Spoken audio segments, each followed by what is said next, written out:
In the transition period to the creative society, each person will have universal basic income equivalent to $10,000 US, free housing at least 650 square feet per person, free healthcare of the highest quality, free education for a lifetime, safety in every part of the world, work 4 hours a day, 4 days a week, paid vacation for 2 months a year, equally high salaries across the world, no taxes for individuals, small and medium-sized businesses, fixed prices on all goods.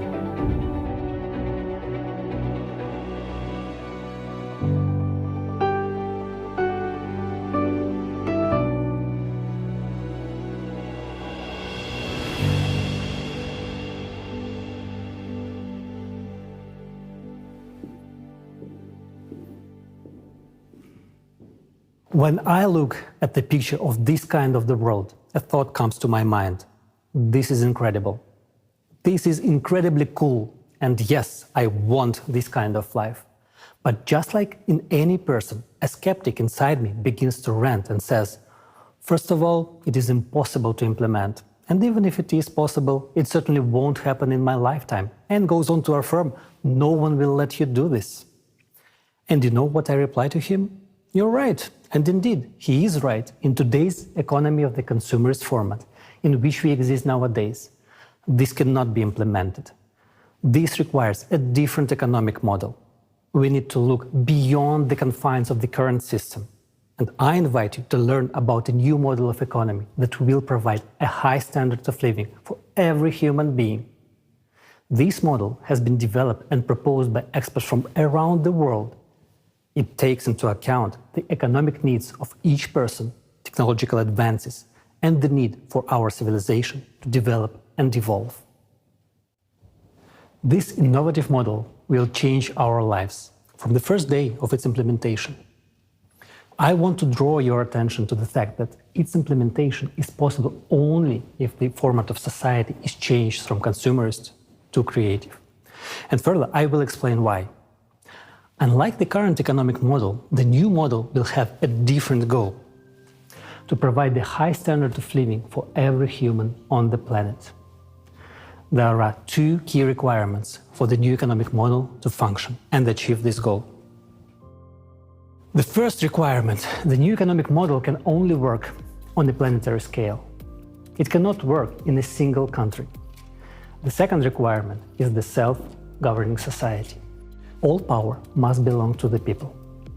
The economy, along with other strategic spheres, will also be managed and controlled directly by society, represented by every person, each of us, via the electoral platform. So, we have formulated the goal of the new economic model and outlined the necessary requirements for its implementation. These requirements can only be met in the creative format of society. I now invite you to model the near future. After we have successfully completed all three stages of building the creative society, informational, political, and the global referendum, the world community legally and peacefully transitions to the creative format of society that we all have chosen together and become one civilization. From that moment on, it will take a small amount of time to launch the new economic model. 6 months, according to preliminary calculations. After that, we will enter the transitional period to the creative society, which will last 5 to 6 years. As soon as we enter the transitional period, everyone will be provided with the monthly unconditional basic income in the amount equivalent to $10,000, with their own housing of at least 60 square meters per person. Education and healthcare will be of high quality and free, as well as resources, electricity, water, heating. All debts will be written off, loans will be interest-free, and there will be no more taxes for individuals, small and medium-sized businesses. Of course, this raises a lot of questions. Will people work? What will the prices be? Will there be inflation? And the most common and important question: where will the money come from? So let's take it in order. Where will we get the money from in the transitional period to the creative society? In the new economic model, money will be created by a single fund for global financing, which belongs to society and serves its interests. The single fund for global financing will only serve the function of creating and redistributing funds. It will not accumulate money like the funds do today, nor will it make money as the banks do in the consumer model of the economy. There will be no banks in the transitional period to the creative society because there will be no need to keep money, because money will be exclusively digital. In fact, there will be no money in the conventional sense of the word. These are just numbers and equivalent for exchange. That's your assets. You can exchange them for something, a product, a service, and so on. The more the economy grows, the more means of exchange, what we now call money, are created. In contrast to the consumerist format, all financial transactions will be open and transparent to everyone. The task of the single fund for global financing is to supply the right amount of means of exchange at society's request. Well, how will this work? Society decides what needs to be improved, created, and what projects and initiatives to implement. Experts will use the artificial intelligence to calculate how much money is needed to achieve those goals. And the single fund for global financing will create the necessary amount of money. If there is a request for the implementation of a project in a village, city, or country, an application is submitted to the electoral platform. For example, if a city decides to replace its asphalt pavement, it submits a request, and funds are allocated for this from the single fund for global financing. It's just like in the family. You know what everyone needs, and you allocate money from the family budget to buy the necessary goods: pants, sneakers, a piano. It's the same at the city and global levels. The only difference is that our budget as a society is not limited. We can spend as much as we want if there is something to spend on and we need it. This approach does not limit the development of the economy. The economy develops and our opportunities increase. In the new economic model, there will be no budgets of cities and countries. There will be no such thing as state money either. The only place where money can accumulate is your personal account. And you yourself dispose of it as you please. If a country, city, or village has a budget, there will inevitably be those who will try to make a profit from that budget, local officials and others. And when there is no budget, it cannot be taken away.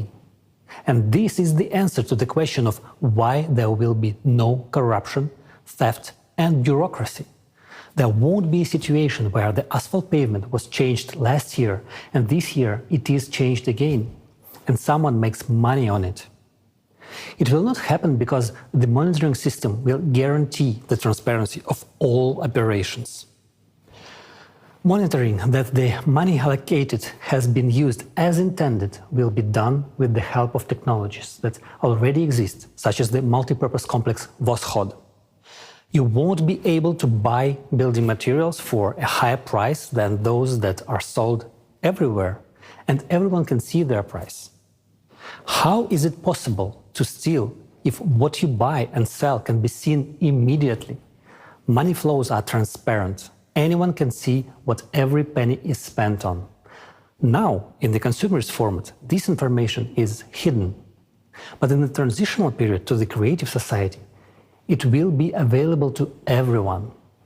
You can see exactly how money has been spent in any part of the world, regardless of where you are, because society's money is your money. For the convenience of transactions and complete transparency, a new single monetary unit will be introduced, which can be used anywhere in the world. It will belong to society and be created by the single fund for global financing. It will be digital. It will not be possible to seize or freeze it, and it will not lose value. You cannot lose digital money, it cannot be stolen, and its flows are completely transparent. From the first day of the transitional period to the creative society, an exchange of existing currencies for the new monetary unit will take place. All savings, capitals, and assets of people and enterprises will be converted into it. Why will the single currency be digital? Because firstly, it guarantees the transparency of all financial transactions. And secondly, with modern technology, there is no need for paper money or documents. Digital money is both environmentally friendly and convenient. A person doesn't need to carry a wallet, a passport, or a plane ticket. No chips or third-party devices are needed. A person can be identified by retina or a fingerprint. All this information will be stored in a single database that would be under the control of society as a whole, rather than individual countries or special services, as it is today.